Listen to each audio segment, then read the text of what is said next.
আফসোস হয় তোমার জন্য। তুমি আমার শেষ দেখাটা দেখতে পারবে না, শেষবারের মতো তুমি আমাকে ছুতে পারবে না, আমার বিদায়ের খবরটা তোমার কান অবধি পৌঁছাবে না, আমার জন্য তুমি চিৎকার করে কান্না করতে পারবে না। মানুষ তোমাকে দোষী বলবে বলে তুমি লোকমুখে আমার নামটাও তুমি নিতে পারবে না। দুঃখজনক। সাইকোলজি বলে প্রিয় মানুষের কাছ থেকে পাওয়া যন্ত্রণাটা অনেকাংশেই মৃত্যুর যন্ত্রণার চেয়ে ভয়ানক, যেটা আমি পেয়েছি। অথচ তুমি স্বীকারোক্তি দিতেই নারাজ। আমাকে তুমি ভেঙে দিয়েছো, আমাকে তুমি কষ্ট দিয়েছো, আমার ভালো থাকার সবগুলো কারণ তুমি কেড়ে নিয়েছো। একটা জলজ্যান্ত মানুষকে তুমি বেঁচে থাকা অবস্থায় মৃত প্রায় করে দিয়েছো, যার কোনোটারই যৌক্তিক কোনো কারণ তুমি কখনোই দেখাতে পারবে না। তুমি কেন আমার সাথে বিশ্বাসঘাতকতা করেছো অনেকাংশে তুমি নিজেই জানো না। কেন আমার হাসি খুশি জীবনের সবগুলো হাসি কেড়ে নিয়েছো তার যথার্থ উত্তর তোমার কাছে নেই। আমি থাকতে যাওয়ার হাজারটা প্রশ্নের বিপরীতে তোমার একটা উত্তরও নেই। আমি দোষী, অথচ আমার মনের, আমার ভেতরের সবগুলো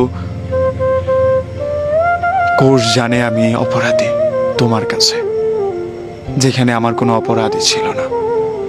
ভেঙে দেওয়ার কারণে একটা জিনিস আমি চমৎকারভাবে বুঝতে পেরেছি। মানুষ থেকে যাওয়ার কারণের পাশাপাশি ছেড়ে যাওয়ার কারণও খুঁজে। মানুষ ছেড়ে যাওয়ার কারণ খুঁজে একটা বেকার ছেলের কাছে, তাচ্ছিল্য করার একটা কারণ খুঁজে অসহায় একটা ছেলের কাছে। তার চোখের ভাষার কোনো দাম নেই, তার অনুভূতির কোনো দাম নেই। মানুষ থেকে যাওয়ার কারণ খুঁজে একটা চাকরিজীবী ছেলের কাছে, একটা স্টাবলিশড ছেলের কাছে, একটা পয়সাওয়ালা ছেলের কাছে। এগুলোর বাহিরে গিয়ে মানুষ সবচেয়ে বেশি মূল্যায়ন বোধহয় অনুভূতিকেই করে। কিন্তু অধিকাংশ ক্ষেত্রে টাকা আর ভালোবাসার দারুণ একটা সংযোজন থাকে। ভালোবাসা শুধু থাকলে হয় না, টাকা লাগে। এই জিনিসটাই আমাকে তোমার কাছ থেকে দূরে সরিয়ে দিয়েছে। দুঃখ হয়, কিন্তু আমি তোমার জন্য আফসোস করতে পারি না, কারণ তুমি ভালো আছো, ভালো থাকবে বলেই ছেড়ে গিয়েছো। যে জায়গাটা তোমার করার কথাই ছিল না, সেই জায়গাটাই তুমি করেছো নিজেকে ভালো রাখার জন্য।